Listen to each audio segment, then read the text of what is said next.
আসসালামু আলাইকুম রহমতুল্লাহ। Hi viewers, আশা করি তোমরা সবাই ভালো আছো। আজকে আমি যে টপিকটা নিয়ে আলোচনা করব সেটা হলো পার্সন। এই পার্সনটার ইম্পর্টেন্স এতটাই হাই যেটা বলার অপেক্ষা থাকে না। তোমাদের ন্যারেশন করতে গিয়ে অনেক প্রবলেম ফেস করো। কি নিয়ে? পার্সন নিয়ে। সেই পার্সন নিয়ে আজকে আমি আলোচনা করছি। এটা তুমি যদি ক্লাসটা ভালোভাবে দেখো তাহলে কিন্তু তোমার ন্যারেশন করতে গিয়ে একেবারে ইজি হয়ে যাবে। তো চলো দেখি আমরা শর্টকাট পদ্ধতিতে পার্সন চিনতে পারি কিনা। এই যে দেখো, প্রথমে আমি বলছি পার্সন তিন ধরনের, একটা first person, second person, third person.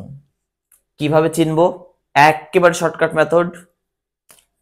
যেটার বাংলা সরিয়া থাকবে সেটা ফার্স্ট পার্সন, যেটার বাংলা ত থাকবে সেটা সেকেন্ড পার্সন, যেটা বাহিরের বোঝাবে সেটা থার্ড পার্সন। শেষ উপায়। একটা উদাহরণ দিই। এই যে দেখো, যেমন আই মানে কি? আই মানে আমি, সরিয়া আছে ফার্স্ট পার্সন। মি মানে কি? আমাকে, সরিয়া ময়াকার কয়েকার, সরিয়া আছে ফার্স্ট পার্সন। আচ্ছা, এই যে এখানে দেখো ত, যেমন ইউ মানে কি? ইউ মানে তুমি, তাহলে এখানে ত আছে সেকেন্ড পার্সন। ইওর মানে কি?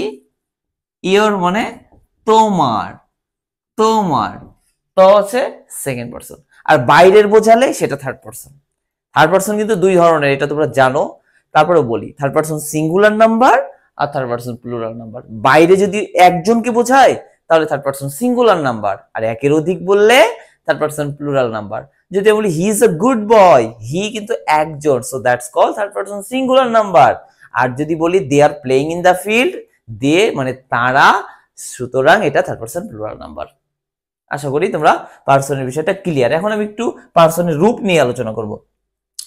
I me my, he him his, she her her, they them their, we us our, you you your. তাহলে এগুলো হলো পার্সনের রূপ। ঠিক আছে? তাহলে এটা সাবজেক্ট রূপ বলবো, এটা অবজেক্ট রূপ বলবো, আর এটা হলো পজেসিভ রূপ। ঠিক আছে? তো এখন আমাদের এই রূপগুলো আমাদেরকে ক্লিয়ার হতে হবে একেবারে।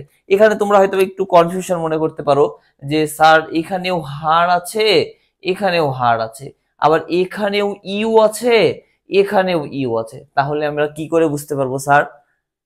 এটা একেবারে কমন একটা ব্যাপার, কিন্তু এটা আমি এত ইজি করে দেবো। দেখো, এই যে এই পজিটিভ প্রোনাউন মালিকানা বোঝাবে, মালিকানা, মালিকানা, মালিকানা বোঝাবে। যদি বলি this is my pen, this is my pen, এখানে মাই পেন, মাই ইউজ করা হয়েছে, তাহলে এই কলমটা কি তোমার কলম? এই কলমটা তো আমার কলম। ঠিক আছে? এই জন্য আমি বললাম this is my pen. This is my mother, এ হয় আমার মা। আমার মা কি তোমার মা নাকি? তাহলে দেখো, এটা ওই মায়ের মালিক হলাম আমি, এই কলমের মালিক হলাম আমি, তাহলে মালিকানা বোঝাবে। ঠিক আছে? তাহলে এই পজিটিভ প্রোনাউনগুলো সবসময় মালিকানা বোঝাবে। আর অবজেক্টের জায়গাতে অবজেক্ট থাকবে। ঠিক আছে? I like her, I like her, তাহলে দেখো হার একটা অবজেক্ট ফর্মে আছে, অবজেক্টের জায়গায় আছে, so that's called object form. ঠিক আছে? আর ইউ এর বিষয়টা বলি, ইউ ইউ, ইউটা সাবজেক্টের জায়গায় আছে আবার অবজেক্টের জায়গায় আছে। তো যদি বলে you are a good girl, তাহলে ইউটা সাবজেক্টের জায়গায় আছে, দ্যাটস কল্ড সাবজেক্ট ফর্ম। আর যদি বলি আই লাইক ইউ, সো ইউটা অবজেক্টের জায়গায় আছে, so that's called an object form. Understood? এ হলো বিষয়। আশা করি তোমরা ক্লিয়ার পারসন নিয়ে, আর কোনো সমস্যা হবে না। আরেকটা কথা আমি বলছি, আমি কিন্তু সবগুলো শর্টকাট মেথড কি করে করা যায়, হ্যাঁ, প্রত্যেকটা টপিকে, আমার প্রত্যেকটা টপিকে আরো ইলাবোরেটলি আলোচনা করলেই করা যাবে, কিন্তু আমি যদি শর্টকাট মেথডে তোমাকে যদি একটু হেল্প করতে পারি সেটা তোমার জন্য ভালো না? তো এই বিষয়গুলো মাথায় রাখবা। আর যদি ক্লাস আমার ভালো লাগে তোমরা অবশ্যই আমাকে জানাবা।